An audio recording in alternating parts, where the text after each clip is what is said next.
오늘 스가랴서의 본문은 이스라엘의 미래에 대한 예언에 대해서 주로 다루고 있습니다. 현재와 미래와 또 현실과 또 환상과 또 희망이 뒤섞여 있는 그러한 혼란스러운 내용처럼 보이기도 합니다. 그러나 본문의 내용은 궁극적으로는 구원을 선포하시는 스가랴서의 마지막 설교라고 볼 수가 있습니다. 예루살렘의 승리와 열방의 파멸 그리고 죄에 대한 애통의 내용을 가지고 있습니다. 오늘 본문 12장을 크게 두 부분으로 나눠볼 수 있습니다. 먼저 1절에서 6절까지는 민족들이 예루살렘의 공격에 대해서 이야기하고 있고 7절에서 14절은 어느 찔린 자에 대한 그러한 애통함을 나타내고 있습니다. 1절에서 스가랴서는 창조주 되시는 하나님에 대해서 이야기합니다. 여호와 곧 하늘을 펴시며 땅에 터를 세우시며 사람 안에 심령을 지으시니가 말씀을 전하십니다. 스가랴서가 쓰여질 때에 남유다와 바벨론에게 멸망을 당한 포로들이 잡혀갔고 이제 바사왕 고레스의 명령으로 유대인들이 성전을 건축하도록 허락을 받습니다. 그때 유대인들의 마음이 가지고 있는 하나님에 대한 그 신앙을 회복할 필요가 있었습니다. 그리고 우리가 섬기는 하나님은 하늘과 땅을 펴시며 사람 안에 심령을 지으신 이시다라고 그렇게 선포하고 있는 것입니다. 이런 내용이 필요한 것은 하나님은 우주와 인간의 창조주라는 것을 다시 한번 상기시키는 것입니다. 혼란한 이스라엘 사회를 다시 세우는 구심점으로 하나님에 대한 바른 인식이 필요했기 때문입니다. 2절에서 취하게 하는 잔이 될 예루살렘에 대해서 이제 이야기합니다. 하나님께서는 이미 예레미야 25장과 이사야 51장에서 심판할 그 대상에게 술잔을 주어서 취하게 한 후에 추한 모습으로 멸망당하게 하시는 그런 하나님이신 것을 보게 됩니다. 이제 예루살렘이 그 술잔이 되어서 그를 에워싼 민족들을 취하게 할 것이다. 그렇게 말하고 있는 것입니다. 그것은 바로 심판의 징조라고 볼 수가 있는 것입니다. 그리고 3절에서는 예루살렘을 무거운 돌이 되게 할 것이다 라고 말합니다. 그날에는 내가 예루살렘을 모든 민족에게 무거운 돌이 되게 하리니 그것을 드는 모든 자는 크게 상할 것이라 천하 만국이 그것을 치려고 모이리라.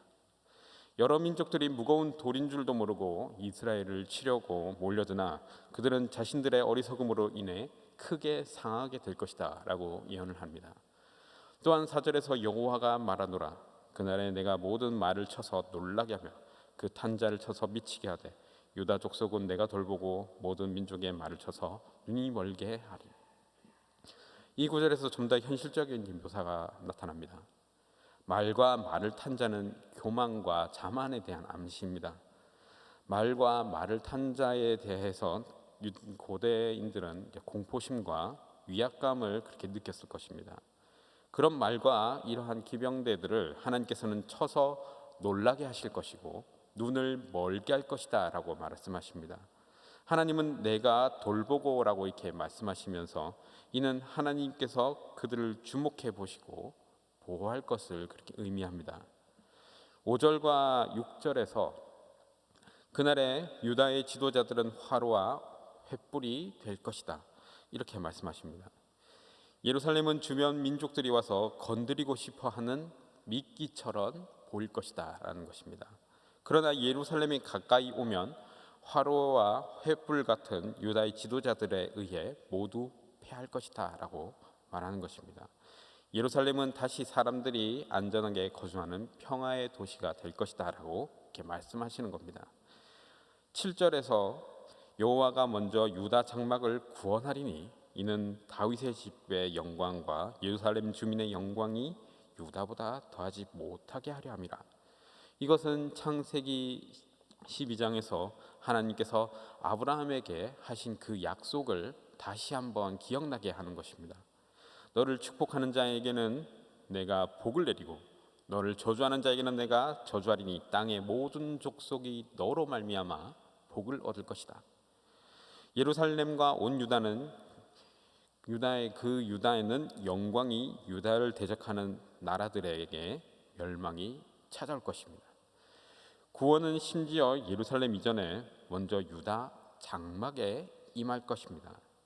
이는 예루살렘 사람들이 그들의 특권적인 위치로 인해서 교만해지지 않도록 장막에 있는 군인이나 예루살렘 밖에서 장막에서 사는 그러한 더 가난한 사람들이 먼저 하나님의 구원을 경험하게 될 것이다 라고 말씀하는 것입니다. 8절에서 하나님께서는 예루살렘을 보호하심에 대해서 이야기합니다. 여호와께서 다윗과 예루살렘을 특별히 보호하고자 하십니다. 8절을 보시면 그날의 여호와가 예루살렘 주민을 보호하리니 그 중에 약한 자가 그날에는 다윗 같겠고 다윗의 족속은 하나님 같고 무리 앞에 있는 여호와의 사자 같을 것이라. 예루살렘의 모든 주민은 하나님 마음에 합한 다윗과 같은 인간으로서의 가장 큰 영광을 얻게 될 것이다 라고 말합니다. 이제 누구든지 다윗과 예루살렘처럼 승리와 영광을 누리게 된다라고 말씀하십니다.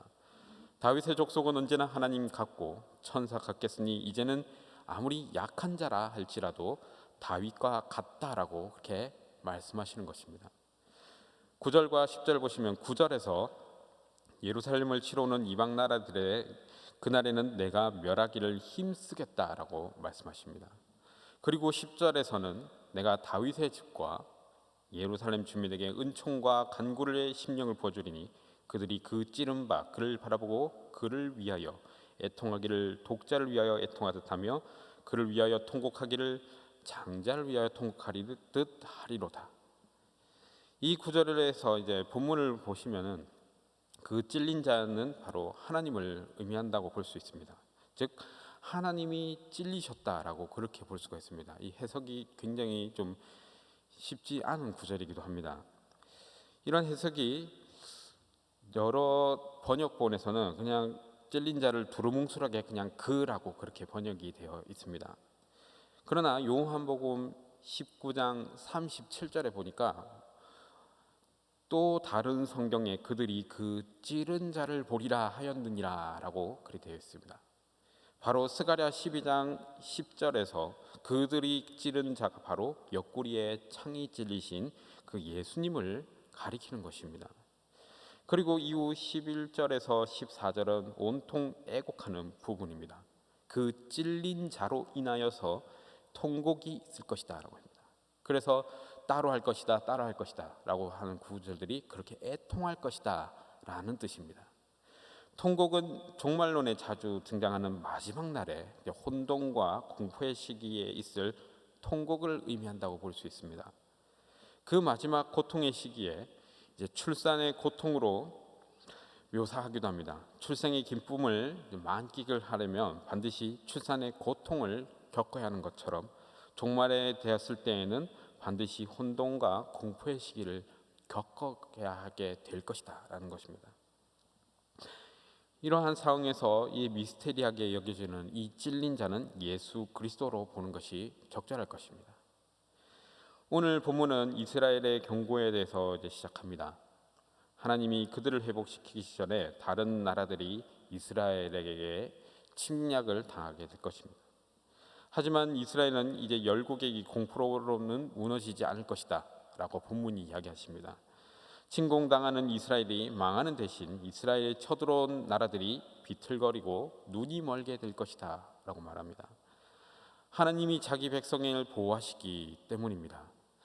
성도의 삶에도 어려움이 없지는 않습니다. 그러나 어려움을 당한다 해도 성도는 그 과정에서 하나님을 만날 기회를 얻습니다. 환난 중에도 하나님의 큰 은혜가 있을 것이고 그것을 누릴 수 있음에 우리는 감사해야 하는 것입니다. 지도자들이 타락해서 우상 숭배에 앞장섰을 때 이스라엘은 무너질 수밖에 없었습니다. 하지만 유다의 지도자들이 믿음을 회복하자 상황이 달라졌습니다. 백성이 죄를 빠지게 만들었던 그들이 이제는 주변 열국의 공격을 막아내게 됩니다. 오늘날 우리도 하나님을 대적하는 세력에게 공격을 받을 때가 있습니다. 이때 두려움과 근심에 쌓여 있지 말고 힘주시는 여호와 하나님을 더욱더 신뢰해야 할 것입니다. 우리는 연약하지만 우리와 함께 하시는 하나님은 어떤 세력보다도 강하시기 때문입니다. 환난 가운데서 좌절하지 말고 오히려 하나님의 영광을 드러내기 위하여 우리는 더 기도해야 할 것입니다. 세상에서는 자신의 힘을 키우고 자신이 드러내기를 원하지만 진정한 힘은 하나님에게서 나오게 됩니다. 하나님을 바라보며 그분을 의지하는 자는 하나님이 힘주시고 세상에서 다시 일으키실 것입니다. 하나님이 모든 대적을 물리치십니다.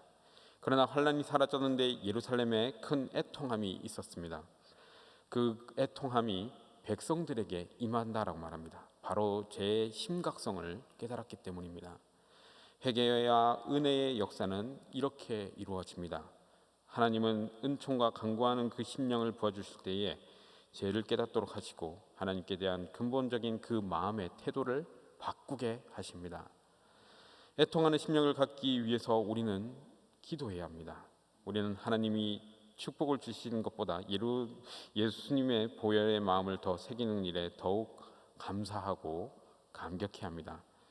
진정한 회복은 우리의 심령에서부터 나옵니다. 우리는 애통하는 마음을 가져야 합니다.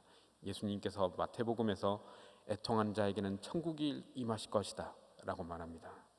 오늘 진정한 그러한 회복을 이룰 수 있는 귀한 오늘 하루가 될 수 있도록, 또 회복의 길로 나아가시는 귀한 성도들이 될 수 있도록 간절히 소원합니다. 은혜와 사랑이 풍성하신 하나님, 감사와 찬송을 드립니다. 우리를 주님의 자녀로 또 성도로 불러주심을 감사합니다. 오늘 주님께 나와 기도할 수 있게 하심 또한 감사합니다. 각자의 자리에서 성도의 길로 걷는 자들을 발걸음을 지켜주시고 병 가운데 든든히 서갈 수 있도록 주님의 자녀로서 나아갈 수 있도록 지켜주시옵소서. 하나님 앞에 나올 때도 빈손으로 나오지 아니하고 말씀을 따라 정성을 모아 예물을 드리게 됨을 또한 감사드립니다. 주님께 물질과 헌신으로 내어드리는 성도들을 기억하여 주시옵고 하나님께서 받으시는 예물이 될 수 있도록 나의 삶을 지켜주시고 마음을 지켜주시옵소서. 하나님의 영광을 위해 살기에 부족함 없도록 은혜와 능력을 더하여 주시옵기를 바랍니다. 우리의 사업과 지위가 높아지기를 바라기 이전에 예수님을 바라보며 내가 주님을 위하여 할 수 있는 것이 무엇인지 생각할 수 있는 마음과 뜻을 허락해 주시고 우리가 교회와 타인에게 베풀 때마다 주님께서 나의 앞길을 책임져 주실 것을 믿으며 물질에 매이지 않는 인생 또한 허락하여 주시옵소서. 우리들의 가정에 근심이 걱정이 있을 때에도 주님의 뜻을 알고 그 가운데 나아갔을 때에 평화와 안식을 누리는 귀한 성도의 삶을 살길 원합니다. 주님 인도하여 주시옵소서. 오늘 하루 가운데서도 하나님 진정한 회복을 이루어져 나가는 애통하는 심령을 갖는 그런 귀한 은혜의 하루가 될 수 있기를 주님이여 인도하여 주시옵소서. 예수님의 이름으로 기도드립니다. 아멘.